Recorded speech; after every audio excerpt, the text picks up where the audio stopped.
এই দরবারে এমন কোনো লোক নাই যে ফিরে যায়।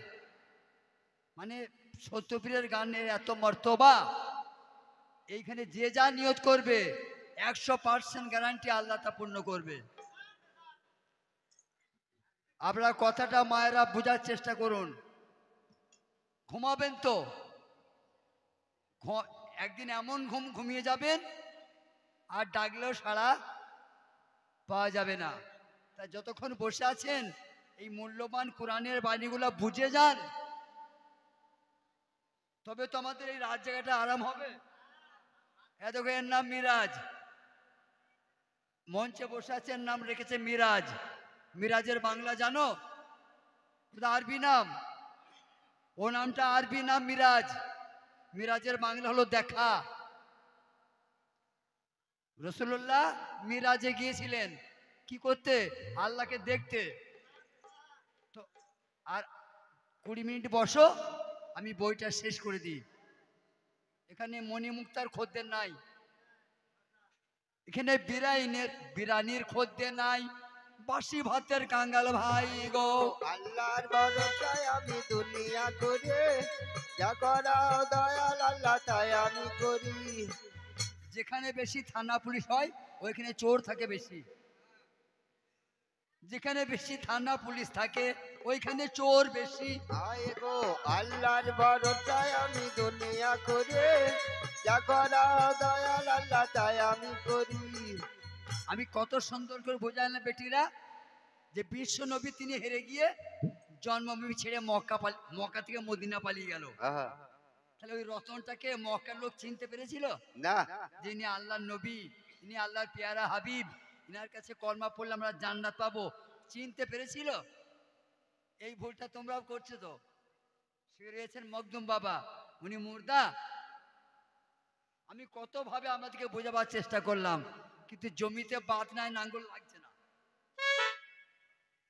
বেটি, যদি তোমার জ্বর হয় কোনো তরকারি মজা লাগবে গো? লাগবে না। তাহলে বোঝা,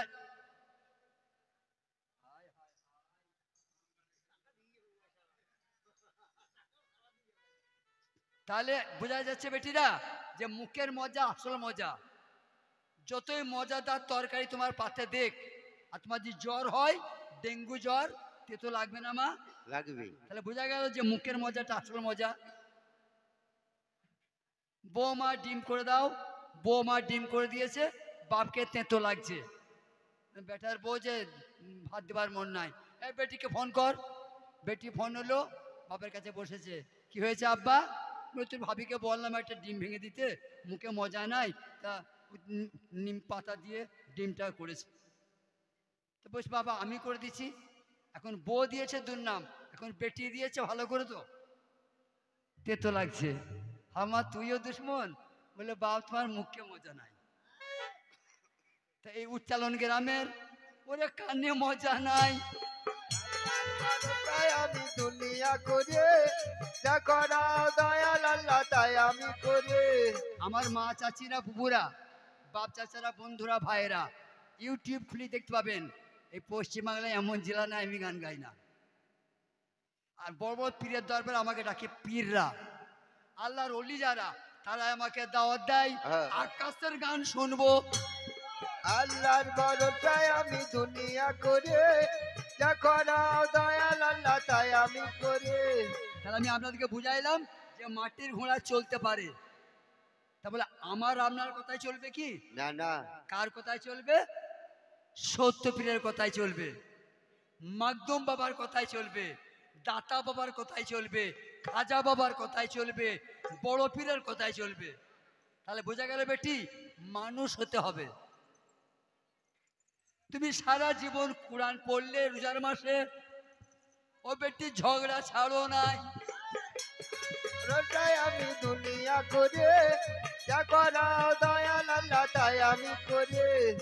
ভাই ও ছেলেরা, বেটির নাম রেখেছে ফাতেমা, বেটির নাম রেখেছে ফাতেমা, আর চক চন্দন ঝগড়া করতে হয় আর যায়। আয় গো আল্লাহর ভরসায় আমি দুনিয়া করে, যা করাও দয়াল আল্লাহ তাই আমি করে। বেটির নাম রহিমা, 20টা স্বামী। নামটা কোরআনের নামে। আইয়ুব নবীর বীর নাম ছিল রহিমা, তা আমার বেটির নাম রহিমা, কিন্তু 20টা স্বামী। দুটো সবাই জানে, বাদ বাকি আর বলবো না। বলিয়া জানাই, বেটার নাম রেখেছে নজর আলী, বেটার নাম রেখেছে নজর আলী, 2 চোখ কানা। আল্লাহর ভরসায় আমি দুনিয়া করে, যা করাও দয়াল আল্লাহ তাই আমি করি। তাহলে মাটির ঘোড়া চলতে পারে কার কথায়? যারা মানুষ হতে পেরেছে। মানুষ হওয়া কি চারটিখানি কথা মা? মানুষ হতে গেলে, ওরে মানুষ হতে গেলে বেটি চিন্তায় মরতে হয়। আল্লাহর ভরসায় আমি দুনিয়া করে, যা করাও দয়াল আল্লাহ তাই আমি করি। এবার মা দিকে বলবো, মারা বসে আছে। কোনো মাকে যখন জেন পায়, কোনো মাকে যখন জেন পায়, কথাটা বোঝো, তখন সেই মাকে কথা কইতে দেয়? তাই না? সেই জেনটা তারপরে ভর হয়, একে থামিয়ে দিয়ে তার কণ্ঠে সেই জেনটা ভুট্টা বলে কি? তেমনি আবার যখন হাক্কানি আলেমরা এসে জেনটা ভুট্টা ছাড়িয়ে দেয়, আবার তখন নিজে বলে। স্বাভাবিক। তাহলে বোঝা গেল, যখন জেন কোনো মেয়েকে পায় বা কোনো ছেলেকে পায়, তখন তার কণ্ঠ থেমে যায়। হ্যাঁ, তার কণ্ঠে সেই জেনটা কথা বলে। বলে।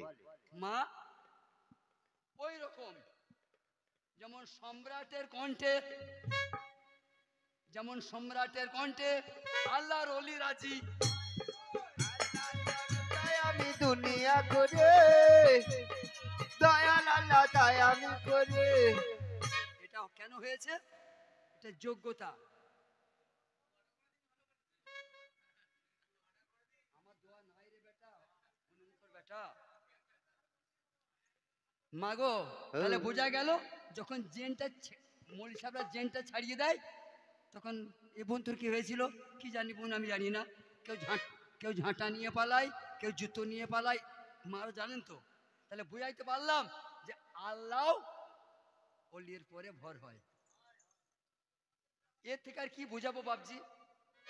তাহলে আল্লাহর মনোমিত যে, তারপরে ভর হবে তো হবে। আল্লাহর যে কাজ করে, আল্লাহর যে ঠিকমতো বান্দা, তারই ওপরে তো আল্লাহ রাজি হবে। দুনিয়া করে, যা করাও দয়াল আল্লাহ তাই আমি করি। দেখো আমানত সম্রাটের বড় ভাই, তাই তো? বড়। আচ্ছা মা, মরণের কোনো বয়স আছে? দেখা গেল বেটা মরে গেছে, মা বেঁচে আছে। দেখা গেল ছোট ভাই মরে গেছে, বড় ভাই বেঁচে আছে। এই মরণের কোনো গ্যারান্টি আছে আব্বাজানরা? নেই। আচ্ছা, এই আমি কথার জন্য বলছি যে আমানতের বাড়িটা ছোট, কিন্তু টাকা পয়সা হয়েছে 4 তলা করা যাবে। হ্যাঁ, আমার বৌমায়ের 2 ভরি সোনা, বৌমার আড়ি করছে, আরো 5 ভরি কিনা হবে। আমরা এখানে থাকবো না, চুপ করো। আমরা এখানে থাকবো না, চলো ওই শহরে চলে যাব। টাকা থাকলে হয় না মা? হয়। এই মুকেশ আম্বানিকে চেনো বেটি? ওর বিবি চা খায়, মিতা আম্বানি। ওই কাপটার দাম 2 লক্ষ টাকা। ওর গলার একটা হার আছে, ভারতবর্ষে কেনার লোক নাই বাবা। মিতা আম্বানি যে পানিটা খায়, আমার মতো গাওকে যদি দিয়ে দেয় একদিনকার পানির খরচা, এই সারা জীবন আর গান গাইতে হবে না। বাবাজি মিথ্যা বলছি? বলুন, ওই মুকেশ আম্বানি হায়াত কিনতে পারবে? ভরসায় আমি দুনিয়া করে, দয়া। এই বেটিরা, যদি আরামবাগে হায়াত কিনতে পাওয়া যেত, বড় লোকরা কিনে নিত না? গরিবগুলা মরতো, ধনীরা মরতো না। বোঝা গেল আল্লাহর কাছে কেউ বাহাদুর নয়।